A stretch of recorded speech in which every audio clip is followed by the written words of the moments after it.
我哋今日嚟呢度做啲咩咧？今日咧，我哋就要跟住德哥一日。你知唔知邊個係德哥啊？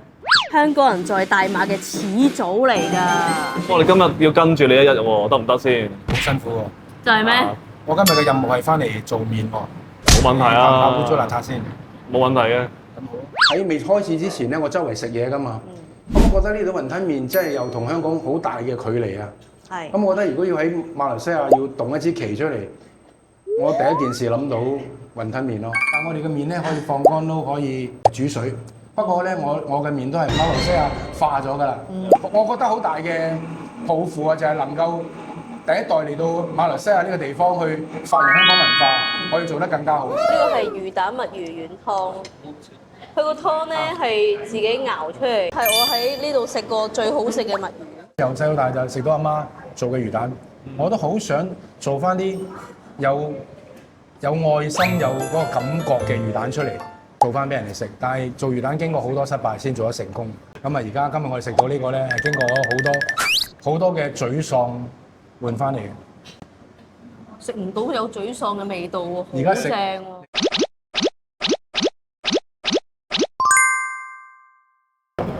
大家好，歡迎收睇夫妻肺片，我係偉哥。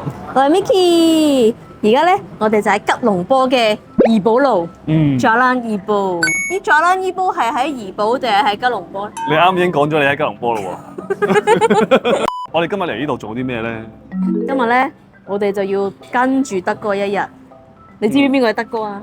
相信咧都會有觀眾啦，都知道啊德哥係邊個㗎啦，因為咧係佢都上過好多香港嘅節目啦。係。係啦，咁啊佢咧就係一間餐廳叫港飲港食嘅老細嚟嘅。唔係啊，德哥咧其實係香港人在大馬嘅始祖嚟㗎。咁佢都係港飲港食嘅老細，唔啱咩？啱啊！咁大家認識佢咧，可能就係港飲港食嗰一間餐廳啦。係咁嗰間餐廳真係裝修得好靚嘅。咁我哋一陣咧都會去嘅。咁但係咧，原來咧德哥咧，佢仲有另一間分店喎。係啦，咁我哋咧而家咧就位於呢個 Jalan Ibu嘅德哥海鮮粉啦。係啦，咁呢一邊咧最出名係咩？就係海鮮粉咯。啱啊！呢度咧出名咧就係雲吞麵啦、啊魚蛋粉啦。係啊，咁聽講德哥咧，佢所有嘅麵啦、雲吞麵嗰啲咧，都係自己親手去整嘅。所以我哋今日咧就要跟住德哥去整雲吞麵。係啦，同埋順便要偷下先。同埋要食下佢碗雲吞麵好唔好食？好，我哋而家去揾德哥先。入去揾德哥先。喂，德哥。喂，德哥。哦。我哋今日要跟住你一日喎，得唔得先？好辛苦喎！就係咩？我今日嘅任務係翻嚟做面喎，冇問題啊。污糟邋遢先。冇問題嘅。我哋要試一試先。係啊。好，我哋而家跟你去整麵先。好，整雲吞麵。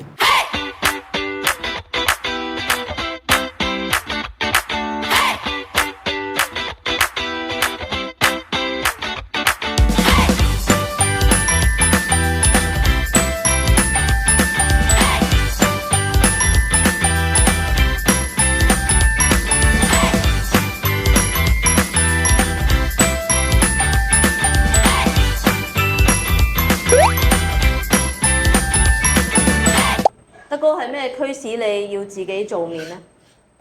哦，咁呢個咧就係因為我要過嚟馬來西亞發展啊嘛，同埋我而家嚟咗呢度，喺未開始之前咧，我周圍食嘢噶嘛，咁我覺得呢度雲吞麵真係又同香港好大嘅距離啊。係。咁我覺得如果要喺馬來西亞要動一支旗出嚟，我第一件事諗到雲吞麵咯，冇其他選擇。麵粉咧好容易咧有嗰啲細細嘅谷瘤啊，好容易有。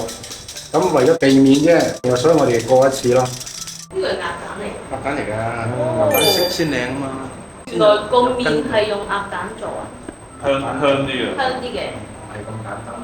鴨蛋個黃好紅，真係好靚。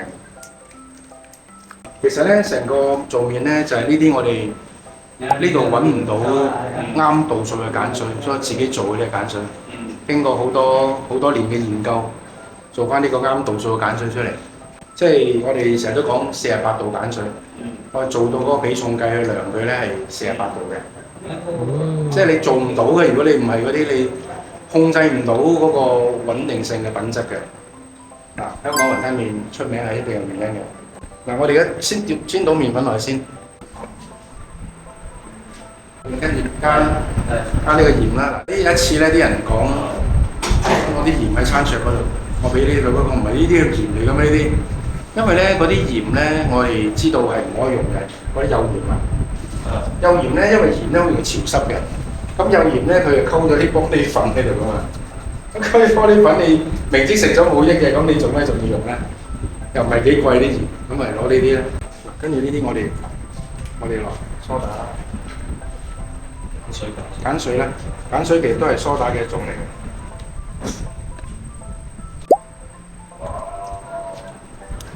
你睇到咧係冇水落嘅，唔使落水嘅喎，就係咁樣蛋液啊咁樣。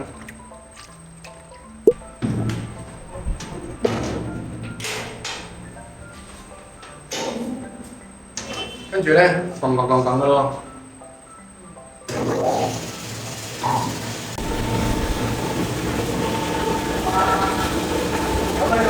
呢個就係成個過程，佢唔使幾耐啫呢度。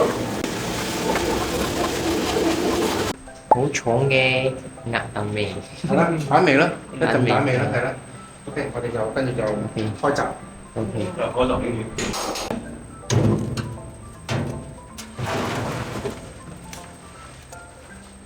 好啦，呢度可以完整啦，呢度可以，跟住我哋攞去嗰度做嘢。個任何人做麵第一日就係咁樣，叫佢哋咁樣落啦。哦，用拳頭，千祈唔好。香港好多突然之間斷咗隻手指嘅，因為你一個唔覺意啊，尤其是我哋一路講一路傾偈啊。係啊。你隻手插咗落去就嗱，然之後一定揸拳頭嘅。我去過香港2間麵廠學。呢啲都係好朋友嚟嘅，好多年嘅好朋友嚟。一間係叫羅坤發喺亞皆老街嘅，佢第3代，佢叫第3代嘅孫嚟教我做。另一個咧就係香港蝦子麵最出名嘅張榮記。張榮記巴閉嘅呢間鋪頭做嘢都係好巴閉。咁佢又叫咗佢嘅師傅，一定要教佢識為止咁樣。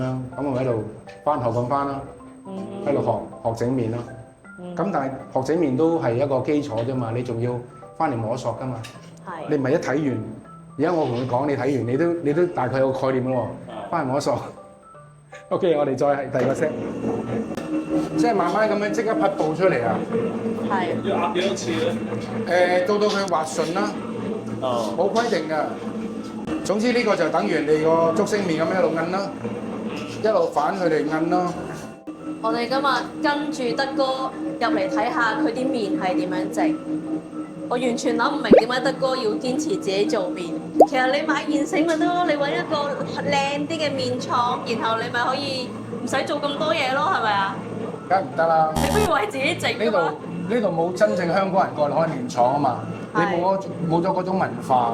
係。嗱，好似雲吞麵，本來係喺廣州發源地嚟嘅。係。點解落到香港會做得全世界最好咧？呢個係蔡瀾先生講嘅。全世界最好食嘅雲吞麵就係香港。有幾樣嘢代表香港㗎。喺外國住耐咗以後咧，一諗咧，第一件事係諗起雲吞麵。呢個第一，香港做得最好，冇人做得好過香港。佢哋都係一路咁精益求精，點樣再做好啲？佢哋呢班精神都係咁樣嘛。所以香港嘅雲吞麵好多間都攞咗米芝蓮1星，好多都係。咁我都係想嚟香港地方都可以做到香港雲吞麵攞翻1粒星嘅米芝蓮。係，拭目以待。哇！呢個咁認真自己做麵係咪啊？其實你唔講，人哋都唔知道，原來你呢度有個廠自己做麵㗎喎。又唔可以講得係廠啦，一個細細嘅工作間啦。因為真係做廠，你要可能做批發，你先維持到嘅。係。因為一開得個大嘅工場，你就要有一定嘅流量。啱唔啱？啊，咁我哋做俾自己用就細細地咯。即係機器就係沿用翻50-60年前嘅機器嚟嘅，即係算係簡陋嘅半手工嘅機器咯。咁點解你哋唔買啲全自動嘅機器咧？咁咪仲方便咯！你擺晒啲材料落去，其實佢自動 auto 出晒嚟㗎嘛。有㗎。呢度嘅麵廠都帶我參觀過，佢哋嘅生產流程。佢話你使乜自己做咧？係咯。你交俾我哋，我哋幫你生產，你咩配方我幫你做。咁你睇到佢由倒麵粉到條麵切好分埋㗎喎，你覺得佢太過工廠化嘅嘢咧，你係食唔到嗰個味道嘅。係。冇點樣都好咧，你6條麵出嚟已經唔似樣㗎啦。雖然佢哋係好快嘅生產啦，一倒包麵粉落去，跟住行到尾嗰度就出咗麵啦。但係呢個係做唔到嗰種精神出嚟。即係我係試過去人哋麵廠參觀，睇埋食埋個麵。即係你過唔到自己個關，咁你索性自己去學啦。香港人做嘢好，唔係好多，係好啲咁多。係。但係呢啲咁多就係好大嘅功夫擺落去。點解我哋個麵可以放湯，而佢唔會發脹咧？就係呢個心機咯。你點解馬來西亞嘅麵好多都食乾撈唔食煮熟？其實大部分嘅麵咧，佢哋都會發得好脹。即係做完出嚟個麵發得好脹。所以咧，如果你乾撈咗就唔覺啊嘛。但係我哋嘅麵咧可以放乾撈，可以煮水。不過咧，我嘅麵都係馬來西亞化咗㗎啦。點解咧？佢哋中意乾撈麵，佢哋中意黑色嘅豉油。係。咁我就用香港嘅李錦記蠔油配咗一啲黑豉油，再調配一個啱食嘅豉油出嚟，咁就可以做到香港風味，又適合馬來西亞風味。就係呢20年嚟一路咁樣琢磨咯。咁就算而家你食我嘅乾撈麵咧，好好食嘅。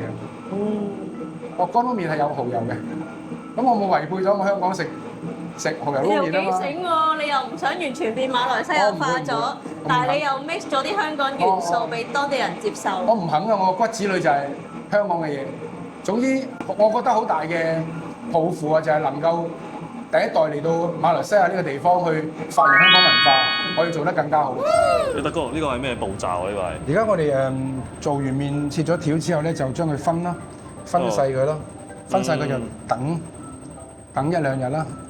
你而家唔可以食住嘅，你要擺嘅。哦，未得㗎，因為我哋香港雲吞麵有鹼水，要俾佢行鹼嘅，大概擠2日啦，大概擠2日。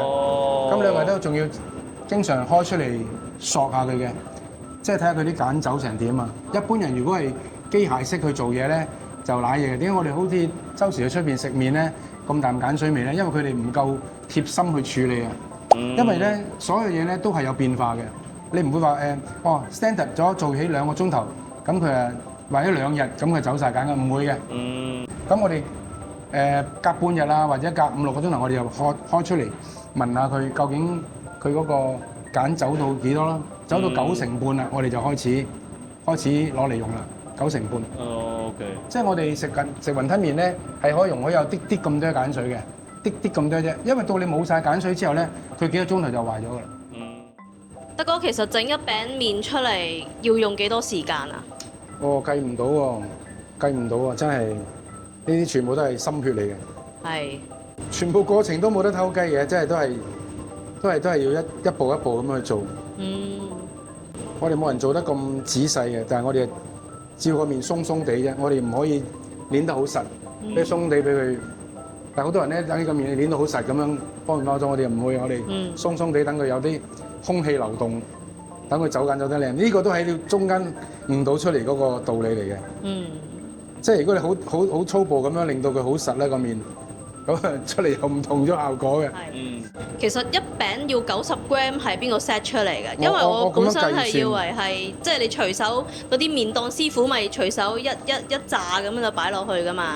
香港麵嘅雲吞麵細隻啲嘅，佢哋兩半麵係50幾 gram 一個雲吞麵細蓉啊嘛。咁呢度咧，我哋初初做嘅時候咧，都係跟香港。咁啲人個個都話要加底啊，個個都有加麵啊。哎呀，不過唔好搞啦，我幫你做夠，你夠食啊。大份啲。呢個大份。即係你好麻煩啊嘛，加麵，我落個豉油嗰個多少又要再 adjust， 唔好啦，我唔可以佢咁多個俾嗰啲工人咁多諗法，咁我哋就90 gram，90 gram 都係成3兩啊，2兩半有多噶啦。即係你呢個係調整咗嘅。調整到一個人，包括你哋咁大隻嘅人都夠食嘅。係。咁咪更加好啦。咁呢啲每一步都係一個經驗啊嘛。其實你個助手知道晒成個過程，跟住啲 formula，你驚唔驚佢偷你嘢咧？其實你要 formula 大把啦，你上 YouTube 大把啦。係。但係你有冇嗰種心力去擺入去先？你淨係表面上睇到都冇用㗎。即係好似你今日拍我呢個片，你係完完全可以收嚟之後用嘅。有機會我練腦啦，想轉行，我想賣。咁你都知道概念啫，但係你仲要花好多心力去做每一個步驟嘅。你仲要錯好多次，失敗過好多次，你先會做到今日。我好似好簡單啊，但係入邊已經好多創嘅糾正咗㗎啦。咁啊膠紙擺喺底，跟住我哋就包咗佢。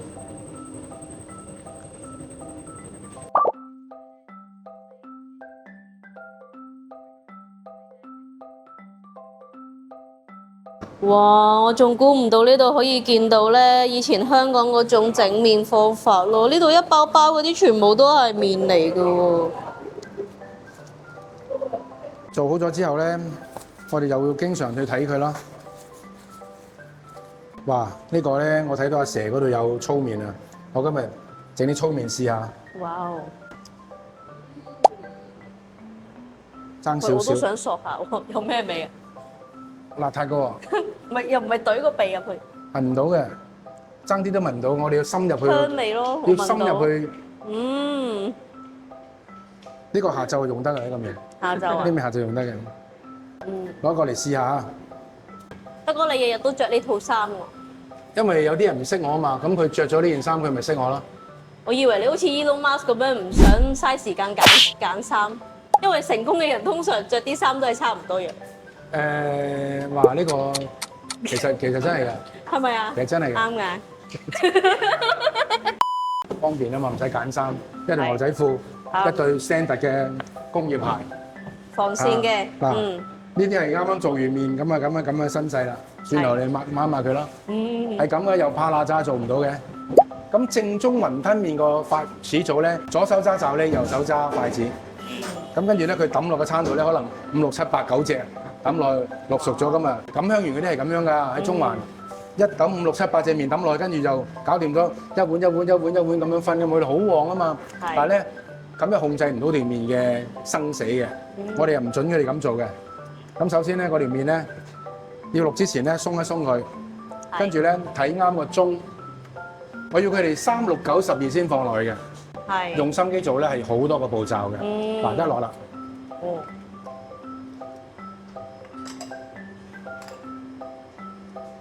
嗱，我哋呢個麵咧係 standard 6、20秒。我相信咧，你哋喺馬來西亞冇機會食到咁好食嘅麵。賣住關子先。係，我相信啦，咁但係或者我未食到啦。啊原來咁快就已經熟㗎啦， 20秒。20跟住秒。就要過冷河。如果你睇到本地人嗰啲麵咧，幾秒鐘起㗎啦。係，哦，其實咧，我哋做麵嘅時候有95%嘅鹼水去咗嘅，得翻幾巴先。咁呢一個步驟咧，就將其他嗰啲洗埋佢，跟住過個湯，咁啊起㗎啦。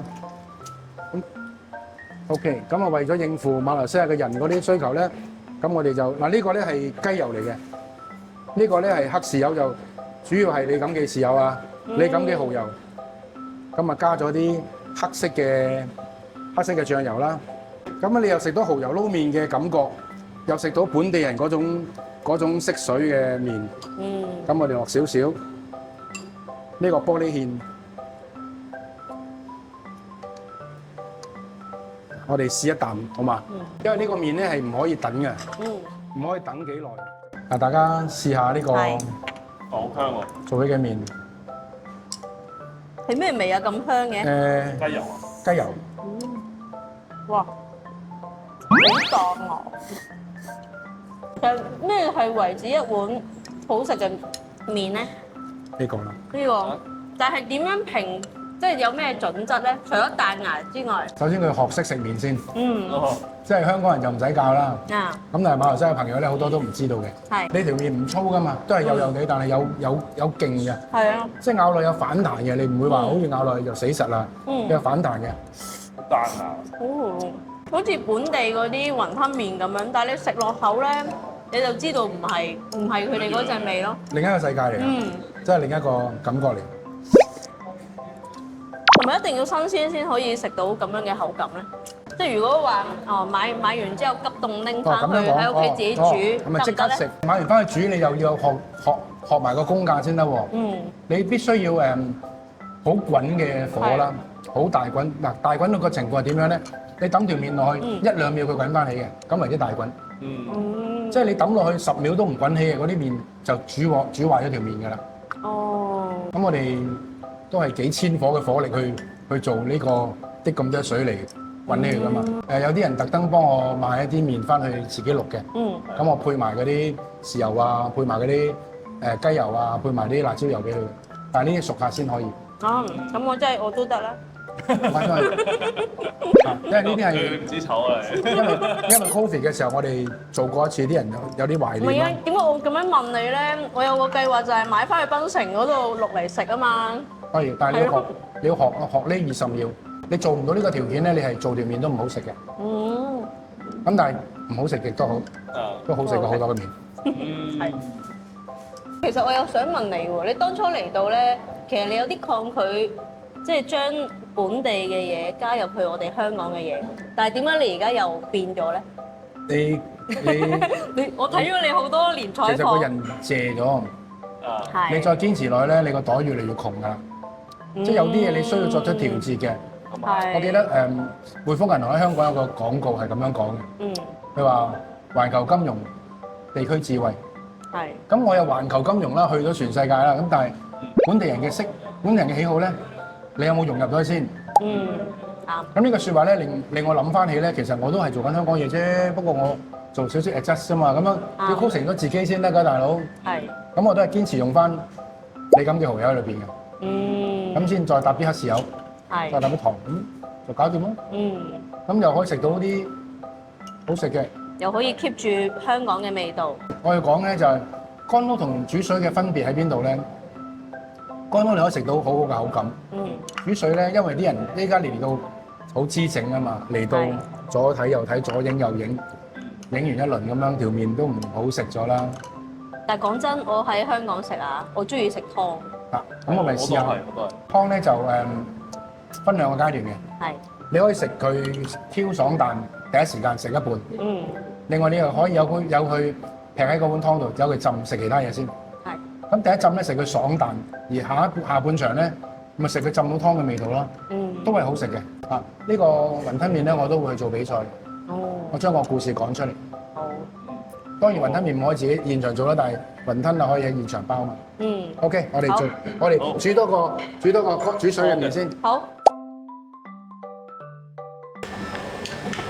基本上咧都係全蝦咁滯嘅，但係呢啲有少少肉去黐佢。我會將搭到369先落嘅，費事佢哋記錯咗。搭3。咁咧如果係煮水咧，可能我會少1-2秒咯，俾佢放湯嘅時間去適應一下。呢個係18秒、19秒嗱起啊，溝咗1秒對我嚟講都好重要嘅。咁啊，跟住一個動作啦，洗鹼啦，即係呢個過冷河沖咗鹼水啦，叔靚仔。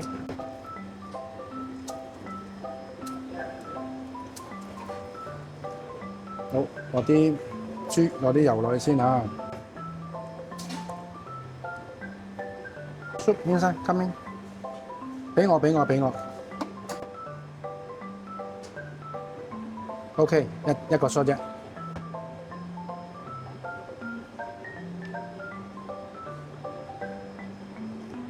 香港細蓉雲吞麵。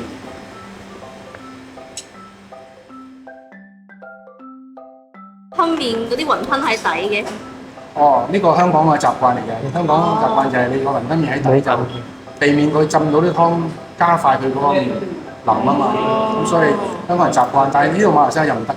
唔得嘅喎，佢哋一見到雲吞，佢哋理得你冇，你就嚼你嘅咯喎。後期我哋都係避免咗呢啲情況，就係打翻上面啦。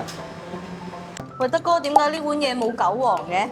係啊，其實初開嘅時候都俾韭黃嘅，但係嗰啲人咧覺得好古怪，係即係接受唔到佢哋走韭黃，咁啊走咗幾十次，咁就索性唔用韭黃啦，俾葱就算啦咁樣。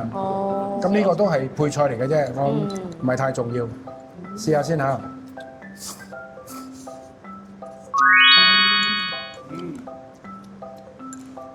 呢個就係香港嘅味道喎。嗱，咁咧就俾你試下先嗱。我哋香港人食雲吞咧會加啲醋咯。即係正式嚟講。辣椒油，如果有啲嗱，睇下先嚇。有啲係會咁樣嘅，佢哋會加強個味道咧，就落少少胡椒粉，哇！跟住咧就一滴辣椒油，嗯，即係香港人食嘅食法，好多就係咁樣啦，即係少少。馬來西亞就唔同啦，我哋香港人只係需要一滴仔嘅啫。你試下個感覺，嗱你又可以，我都想調配。因為我未試過咁樣食啊，我都未試過咁樣。因為我哋嗰個年代就係食淡仔咯，就係冇研究呢啲咯，係啊係啊。呢個因為雲吞麵咧係上一代嘅嘢嚟㗎嘛，淡仔係呢一代嘅嘢啊嘛，咁你哋年紀同我爭咗廿幾年，唔出奇嘅真係。好彩則哥冇打我哋。即係另一種食法嚟嘅。哇！呢個胡椒粉咧，係自己磨㗎嚇。咁樣食真係唔同咗喎。係咯。咁點解我要咁強調去講呢個香港雲吞麵咧？即係實在佢個學問真係好大。其實點解會有呢個食法咧？嗱，我食一啖先啦。一個都肚餓，今朝做到而家。其實咧，醋咧食麵咧係相當之好㗎。有啲人食麵會硬胃嘅，個澱粉重啊。呢個咧幫助消化。另外咧就譬如好似我哋香港食麵咧，食完麵有啲湯咧，我哋會倒啲醋落去飲埋佢，一舉兩得，日常保健，活化軟化你嘅血管。10零蚊一碗雲吞麵，其實幾大嘅心力喺度。我愛上呢個食法。好好食。係啊，加啲醋。淡仔嗰代人同我哋呢代人唔同啊嘛。其實係真係少啲會揾到，即係可能屯門元朗嗰啲會少啲呢一個食法。但係你出到去港島啊，出邊嘅地方，即係嗰啲老鋪啊、老字號啊、老鋪啊就可以咁樣。我都咁老。但係都可以 keep 住呢啲舊式香港味道咯。係啊。所以我話全世界雲吞麵，香港好多間雲吞麵鋪都攞米芝蓮，係因為啲人真係知道佢裏邊嘅故事啊。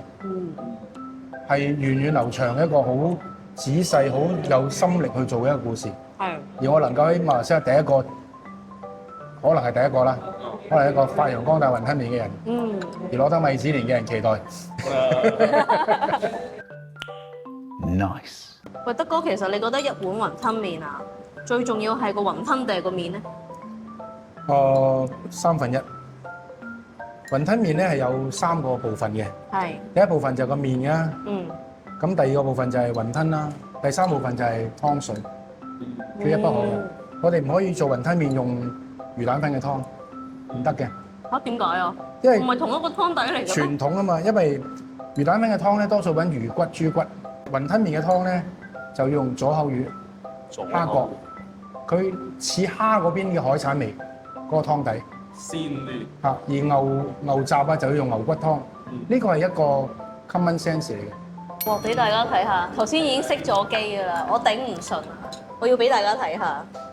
呢個係，哎呀個墨魚丸冇咗，呢個係魚蛋墨魚丸湯。佢個湯咧係自己熬出嚟，有雞骨同埋咩啊？另外有個魚，我唔記得咗啦。跟住咧，我想講咧，嗰個墨魚丸咧係我喺呢度食過最好食嘅墨魚丸。其實喺香港都好少食到呢一種墨魚丸。係咯。哇！個墨魚丸真係好正，我同大家講咧，我平時係好中意食墨魚丸嘅人啦。你可以咬到佢嘅墨魚嘅香同埋肉啦，跟住咧佢啖啖都係魚味好濃，係咪啊？係墨魚丸定魚？喂，佢食咩啊？有魚蛋啊！個魚蛋好好食喎，好彈㗎，好有。你唔好搶我氣啊！而家。正啊！德哥叫我俾4個字佢喎，我話買翻檳城。德哥要天下無敵啊！唔係啊，真係要買翻檳城啊！呢一個，我同大家講呢個真係好正。你嚟到呢度食魚蛋粉咧，你應該翻唔到轉頭。其實你點樣整啊？其實我哋細個都係中意食魚蛋噶嘛，所以對魚蛋係一個情意結喺度嘅。因為我哋細個時候喺街市嗰度做生意啦，你去到個鋪頭就知㗎啦。有個地方叫東興士多，就係我11歲嘅時候喺嗰度踎嘅地方。咁咧就阿媽買魚好方便，中意買條魚翻嚟就起肉，剁食魚蛋。我哋由細到大就食到阿媽做嘅魚蛋，我都好想做翻啲有愛心、有嗰個感覺嘅魚蛋出嚟，做翻俾人哋食。但係做魚蛋經過好多失敗先做得成功，好多嘅失敗。咁啊，今日我哋食到呢個咧，係經過咗好多嘅沮喪換翻嚟嘅。食唔到有沮喪嘅味道喎，而家食好正喎！而家食梗係冇沮喪啦，但係我做嘅過程係經歷過好多人生低潮，即係因為呢度嘅魚同香港嘅魚有一啲差距，係。咁所以咧你未曾識得變通之前咧，你做唔到咯。咁而家經過咗咁多嘅歲月嘅摧殘之後，就做得翻香港7、8成嘅功力啦。你唔好話係香港7、8成嘅功力，其實我而家喺香港好少食到呢啲質素嘅魚蛋。咁中意就好咯，我想問你點賺錢啊？呢碗嘢咁足料，你先10零蚊咁樣。其實好難賺錢嘅，因為我出身咧係草根嘅。我 concept 就成日都諗緊平靚正，可以 serve 到人哋，唔一定係 serve 有錢人。咁啊，所以呢個價錢都係好克制。但係時至今時今日咧，嗰個人工嘅高企咧，我哋好多時可能半年就有調整一次價錢，因為純粹係人工嘅漲價同埋政府嘅稅收，令到你唔可以喺低成本做生意，冇一招發達㗎啦。如果你想做好嘢出嚟，你就諗住你帶住一份愛心去做啦，你冇諗住錢啦。喂，德哥，飯又食完。你又忙咗成日，麵又整完，雲吞又整完，係咪收工啦？而家係咪收工啊？2點咯喎。咁好啊！半場都未完喎。唔係嘛？仲有下集㗎喎。咁我哋下一站去邊啊？跟你去邊啊？下一站去流碟廣場。去講飲講食。即係我嘅飯堂。係。 Go Let's go。feel 到咧，你煮每一樣嘢都係擺心去做，尤其是係呢個私房菜。食完之後咧，我仲喺度諗緊下次幾時再食。係咯。係啦，只要需要5個人就可以啦。聽講呢個菜式你會拎去比賽喎？係啊，9月25號我想攞呢個菜式去俾一個比賽一個國際賽。咁呢個國際賽都有中國人啊、香港人啊、新加坡啊，嚟自全世界各地嘅人都有參與嘅。我哋想見下世面啦，人哋比賽係點樣嘅。你睇下。哇！我前世做咗啲咩好事，今世可以食咁多好嘢。佢哋燉到咧，啲燕窩係咁㗎，仲要係成碗都係。